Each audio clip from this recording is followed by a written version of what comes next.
Bakit diyan pa nadidetain sa Sa Senado? Senado. Ba't ay pampakawalan? Ano bang gusto pang malaman ng Senado, Attorney Samaniego, sir? Hindi ko po masabi kung ano ang wisdom ng Blue Ribbon Committee, Sir Leo. Sa tingin ko, hindi na commensurate yung pagkakakulong niya. Siya ba ang Kasi 7 pinakamatagal? months na po eh. Siya na ba ang sa mga nakukulong sa Senado, Kongreso, siya ba ang pinakamatagal? Pinakamatagal. Sa pagsasaliksik ko po sa about houses, siya yung pinakamatagal talaga. Wow. Oo. Record-breaking na siya. Ano po yung usapan ninyo, attorney, with the Senate Blue Ribbon Committee?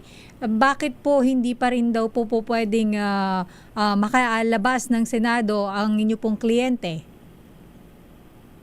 Sister L, kasi na-contempt kasi siya, no? Until now, nasa under contempt pa rin siya. Kaya nga hindi namin maintindihan kung ano yung reason pa, dahil mahaba na talaga yung pagkakakulong niya sa Senate Detention Facility.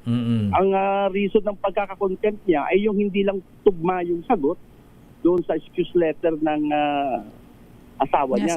Yung may sakit. Oo, yung medical certificate yata. Oo. Opo. Yun lang po yung naging dahilan.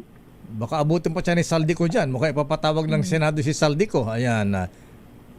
Mas maigi nga yun, Sir Dayo, para matapos na yung investigasyon na yan. Kasi wala akong indefinite ho kasi ang schedule eh. Kaya ganyan ho, nagtatansin si Sir Curly sa kulungan. Hindi makapag-submit ng report ng Blue Ribbon. So kaya ganyan ho siya. O kaya hanggat hindi siya pinapakawalan, nandyan ho siya talaga.